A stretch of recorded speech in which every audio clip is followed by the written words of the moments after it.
algorithm. You should give some technical word of that thing which you have used in that. This kind of a new technique, this kind of words are, discouraged by the IEEE also. If you read the IEEE transaction paper submission format, then it is written in that from the editor-in-chief that don't use these words, a novel, a new technique, this kind of word. And I, discourage you to write this kind of, words with your, a novel, a new, and very new, or more effective, like this kind of. Don't write this kind of stuff. Yeah, this is good you are asking. I think you have written some papers. No problem, it will be accepted. Yeah. When baby starts, then it always fall down and then stand, fall down. Then one day baby is, running. So it is always the case. And introduction, you give the academic impact and importance of the field. What is the importance of that field? Why are you, this field is useful, so you are doing research in that. And literature reviews, this is very important. Reviewer will catch you here. If you will not cite, if I am reviewer of, some transaction, okay, I am reviewing a paper, I know the whole field, biometrics field. If he will skip, any author will skip the state of the art or some important, reference, then I will catch him. Then I will give in my comments that you should also cite that. It also happens to me. I am revising a paper. I also miss one paper, and reviewer caught me because we are also reviewer. They are also reviewer. We know how to review the papers. Then he caught me. He said that you should write this paper in your introduction. And really I forgot that paper, and I am writing that thing. I am revising that paper. It will be inshallah accepted. And show the state of the art. This is classic paper. In your introduction, you should minimum cite the state of the art paper. So what is the state of the art? What is the classic paper in that? And cite references available to general public. Don't cite references which are not available. Which, if you are going to cite a reference which is in the library of any university which nobody can access, then don't cite. Because a reviewer, how can he access? If he wants to check that scheme which you have cited in your paper, then if this is not online and there is no access available, then don't cite it. It's better to cite that literature which is easily available to the public. And avoid offensive remarks that this scheme was the rubbish. This author proposed a rubbish scheme, or this kind of word, don't use it. It's an offensive word. Just use polite. Okay, this was infeasible, and now we are going to propose a feasible solution. This kind of words you will see in security papers also. Do not cite too many web references. It is also discouraged.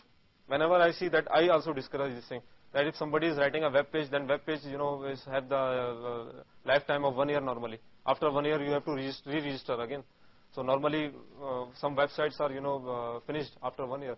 So don't cite it when you have until it is authentic and secure, and you know that it will be long life. Like if you are taking something from some university's website, okay, then it is okay. You know that university is long life. It will not be discarded. Or something you are taking from personal web page of mine, then it has no lifetime.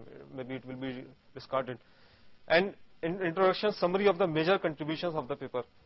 See the summary, what you are going to do in this paper, and major contribution. What is the contribution of your paper, this research in this paper, and organization of the paper.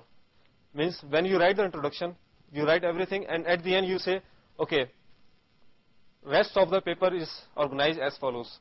You read this thing. Normally in the papers you read last paragraph in introduction. Rest of the paper is organized as follows. Section number 2 describes the methodology.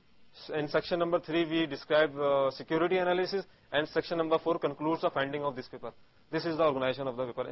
I think you are familiar with this thing if you are reading the papers. You give the organization of your paper, rest of the organization.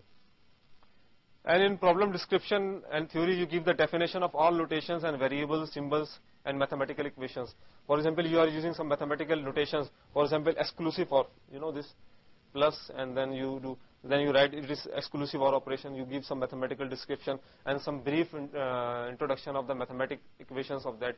For example, if I am going to propose a solution based on fractional Fourier transform for the signal processing people, okay, then I will give basic notations and fractional Fourier. This is a conjugate. This is the transform of that thing, and this thing. I will give all the theory of that.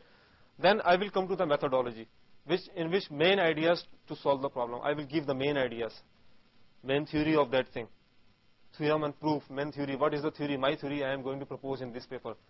and then description of the approach or algorithm. I will give the description, the detail of the approach, my approach, that why it is important, why it is good, and how it is working, what are the building blocks, okay? And performance analysis. Then at the end, then you will perform the performance analysis, that this scheme is good, it is achieving very good performance in this environment. Or if it is a security paper, then you do the security analysis, that this scheme is secure by brute force attack, by differential attacks, by so many attacks. Then you do the analysis of the security. And if there is any unique features of your methodology, you can define that thing. Because in methodology part, you have to define every aspect of your method or theory. Results of experiment. And then you have to describe the experiment of your research, what you have done, what you have achieved in that. And presentation of result in table and figures form.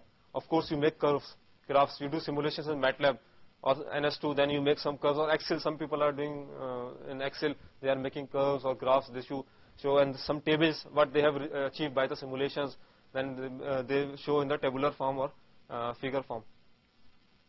And conclusions. This is very important, that you should not repeat the abstract in the conclusion. I have seen this thing. What authors do, especially non-English speaking countries, they do from China, from Japan, from Korea, they do this kind of thing. And I don't know from here because I do not know. But they copy abstract and they just change the words and write the conclusion. Abstract, in this paper, we do like this kind of language you will use. This is very important, language usage. And in conclusion, you will not use in this paper we use. In this paper we have used this kind of language is also, because you have done, you are concluding now. You have done that thing. Language is very important to write paper. You have to synchronize the things, okay? And you will not repeat the abstract, whole abstract, copy and paste, just change 2 or 3 words. Because in abstract you have to summarize the findings, what you have found in the paper, what you have achieved in that research paper. And concluding remarks and future work. This is very important. Once a reviewer gave a comment on my paper that you have not cited the future work. So you should write future work of your field in your paper. This was the comment from one of the reviewers early in my PhD.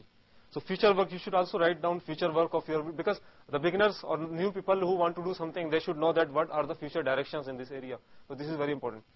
And acknowledgement, if somebody helped you in this project or some fund you have fetched from organizations like KEXT or from the university or from HEC or from other NFC. So you can give acknowledgement to them, okay? And references are also very important because every publisher has different format of the references. You have to see it yourself. For example, IEEE transactions have different format. Elsevier has different. Springer has different. So you have to cite your references in the format of whatever they have given to you, okay? And you should give the references, recent references also. This problem is normally faced when we review paper. If there is new paper in that field and you are reviewing a paper and he has not cited, then you say the reviewer that, okay, why you did not cite this paper? So you should give the new papers also in the citations. It's also important so that it looks that your paper is new. Even you have not used it, you did not do anything with this, but you should cite it. It is better. So it looks your paper is new. These are the tricks also I'm telling you. Sometimes you have no interest in that paper, but cite it to catch the reviewer.